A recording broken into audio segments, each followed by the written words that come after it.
नमस्कार, बहुत स्वागत है आपका। प्राइम डिबेट देख रहे हैं आप, आपके साथ में जेपी शर्मा। कांग्रेस की हिंदुत्ववादी की थ्योरी कितना असर छोड़ेगी ये अभी देखना होगा, लेकिन इतना साफ देखा जा सकता है कि पार्टी भाजपा के वोट बैंक की हिंदू नाम से रची प्राचीरों में सेंध लगाने की रणनीति पर ही काम कर रही है।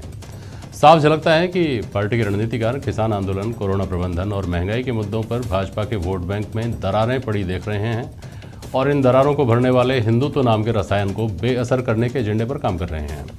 हालांकि इस एजेंडे की राजनीतिक परीक्षा अभी बाकी है और 5 राज्यों के चुनाव, या यूँ कह सकते हैं कि यूपी के चुनाव इस एजेंडे की असली परीक्षा लेकर आएंगे और शायद ये तय करेंगे कि ये स्टैंड या ये थ्योरी पार्टी के लिए कितना नफ़े नुकसान का सौदा है। आज प्राइम डिबेट में इस पर बात होगी इन सवालों के जरिए कि क्या सत्याग्रही बनाम सत्ताग्राही बन पाएगा चुनावी मुद्दा।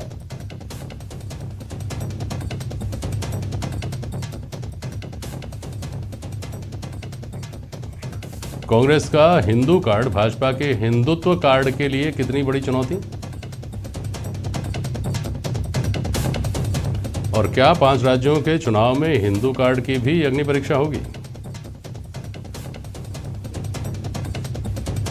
आर तिवारी जी हैं कांग्रेस के प्रवक्ता हमारे साथ, मिथिलेश जैमिनी साहब हैं वरिष्ठ पत्रकार, भाजपा के मेहमान जुड़ेंगे हमारे साथ अभी। तिवारी जी, पिछले एक अरसे में जो बड़े कार्यक्रम आपके हुए हैं, आपकी पार्टी के बड़े नेताओं के जो भाषण हैं, उनमें हिंदू और हिंदुत्व के मुद्दे की लगातार गूंज है, जिससे समझ में आता है कि आपका अभी एक प्रमुख एजेंडा भाजपा का जो हिंदुत्व का वोट बैंक है, हिंदुत्व का भारतीय जनता पार्टी की जो यूएसपी है, उसमें सेंध लगाना है। ये क्यों नहीं माना जाना चाहिए तिवारी जी? सत्य के प्रति आग्रह, ये कांग्रेस की स्थापना 28 दिसंबर 1885 को हुई।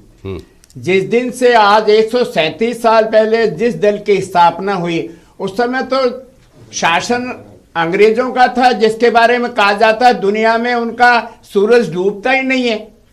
गांधी जी ने जिस कांग्रेस का आगे बढ़कर के मार्गदर्शन किया, उन्होंने एक प्रयोग किया सत्य के प्रति आग्रह, और बिना हिंसा के उन्होंने उस ताकत को इस देश से विदा कराने में सफलता हासिल करी जेपी साहब, जिसके बारे में कहा जाता था दुनिया में उनका सूरज डूबता नहीं है, पूरी दुनिया पर उनका साम्राज्य था। तो कांग्रेस 137 साल से सत्य के प्रति आग्रह के ऊपर ही चलती है। और ये भारतीय जनता पार्टी के बारे में जो आप कह रहे हो, वो सत्ता के प्रति आग्रह।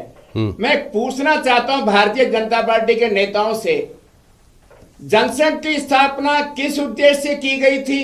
जब जनसंघ फेल हो गई तो आपने जनता पार्टी में अपना झंडा डंडा सब मिला दिया, और जब जनता पार्टी फेल हो गई तो सत्ता के प्रति आपका आग्रह इतना तेज था कि आपने भारतीय जनता पार्टी नाम से एक नया झंडा और नया दल बना लिया। और मैं कहना चाहता हूं भारतीय जनता पार्टी के प्रतिनिधियों से, ठीक है, अरे भारतीय जनता पार्टी के नाम पर जनता का नाम तो है, लेकिन आपने सब लोगों में, सारे धर्मों में आपने भेदभाव किया है। आप टोपी नहीं लगाते हो, आप मुसलमानों को टिकट नहीं देते हो, आप ईसाइयों के सम्मेलनों में जाकर के श्री राम के नारे लगाते हो। टोपी लगाने ये भारतीय जनता पार्टी का उदय केवल और केवल जेपी साहब सत्ता एन के प्रकार मिलनी चाहिए।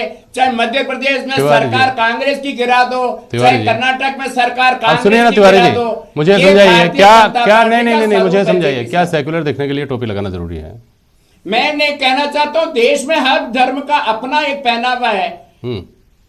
जेपी साहब भारतीय जनता पार्टी के शीर्ष नेता, जो कभी गुजरात के मुख्यमंत्री हुआ करते थे, आप मुसलमानों के सम्मेलन में जाते हो, अगर वो आपके सम्मान स्वरूप आपको दुपट्टा उड़ाते हैं, अगर आपको टोपी उड़ाते हैं, तो आप उनको हटा देते हो।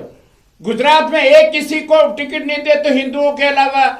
उत्तर प्रदेश में आप सबका साथ सबका विकास के नाम की बात करते हो, आप किसी को टिकट नहीं देते हो, चुनाव में आपको नजर नहीं आता।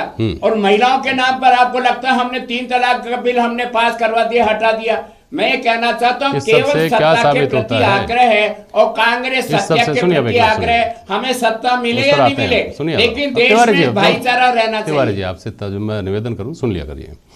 अब ये जो बात है कि भाजपा के जो आपने बातें गिनाई, उस सबसे भारतीय जनता पार्टी का ये चेहरा साफ होता है कि वो हिंदुत्ववादी पार्टी है। उसका हिंदुत्व का जो वोट बैंक है, हिंदू वोट बैंक है, वो उसका अपना वोट बैंक उसको मान करके चलती है और टारगेट वोट बैंक है। इससे भाजपा ने कब मना किया, कब इनकार किया भाजपा ने? अरे वो- हमेशा भारतीय जनता पार्टी खुलकर हिंदुत्व की जो राजनीति वो करती आती है। सुनिए, अब एक मिनट सुनिए, अब यही तो दुराग्रह तिवारी जी उनका। सुनिए, तिवारी जी ये इनसे खुलकर के पूछ लीजिए। सुरेश गर्ग साहब, क्या आपकी पार्टी हिंदुत्व की राजनीति नहीं करती क्या? कोई भाजपा का प्रवक्ता नहीं करेगा कि नहीं करती? बोलिए सुरेश गर्ग साहब, बोलिए। देखिए सब देखो, आज हम हिंदुस्तान की विचारधारा के आदमी हैं और हम हिंदुत्व के ऊपर काम करते हैं। और हिंदू और हिंदुत्व जो इनके राहुल गांधी जी जो जयपुर में आके बोल के गए कि हिंदुत्व और हिंदुत्ववादी अलग अलग होते हैं। अरे भाई, हिंदू जो सनातन धर्म को मानता है वो तिवारी जी अब सुनिए ना, हिंदुत्ववादी तिवारी जी आपके पास सारा होना, आपका सारा लेकिन इनको परिभाषा जो जनेऊ ऊपर धारण कोट के ऊपर जनेऊ पहनने वाले आदमी है, जिनकी माता क्रिश्चियन है। अरे व्यक्तिगत होने का सुरेश गर्ग साहब, सुरेश गर्ग साहब, सुरेश गर्ग साहब, हिंदुस्तान के अंदर अगर हिंदुस्तान को बता रहे हैं तो वो भारतीय जनता पार्टी है। कांग्रेस के अंदर अभी इनके बताइए कि सचिन पायलट जी क्यों नहीं है इनके अंदर? आज इनका चिंतन शिविर चल रहा है, 3 दिन का शिविर चल रहा है, सचिन पायलट जी को अलग से क्यों रखा हुआ है? आपकी धारणा से फोटो लगाई बवाल मचा हुआ है। आप केवल सांप्रदायिक मैं आपको बताता हूँ सर, वहाँ पे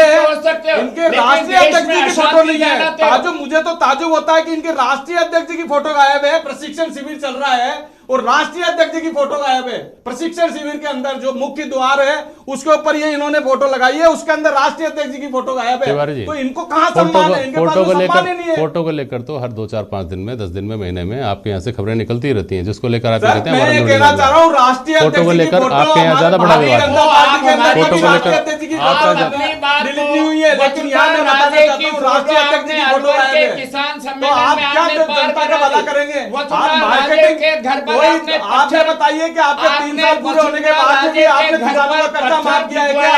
आपने बिजली के बिल माफ किए हैं किसानों के? आज राजस्थान में अत्याचार के अंदर, बलात्कार के अंदर नंबर 1 चल रहा है। आप राजस्थान के अंदर क्या किया आपने? जो 2 बार मुख्यमंत्री रही हो, आप उनके घर पर पत्थर फिकवाते हो, ये है हिंदुत्व। ऐसा है, ये भारतीय जनता पार्टी की परंपरा नहीं है किसी के ऊपर पत्थर भिजवाना। अब सुनिए सुरेश गर्ग साहब, मेरे सवाल का जवाब दीजिए। देखिए, महंगाई, बेरोजगारी और दूसरे ऐसे मुद्दे जो सदाबहार मुद्दे हैं, लोकतंत्र का ये दुर्भाग्य है कि वो सदाबहार ही रहते हैं, वो आपकी सरकार हो चाहे इनकी सरकार हो। अब आपका एक ऐसा आपके पास यूएसपी जो मैंने कहा वो है हिंदुत्व की।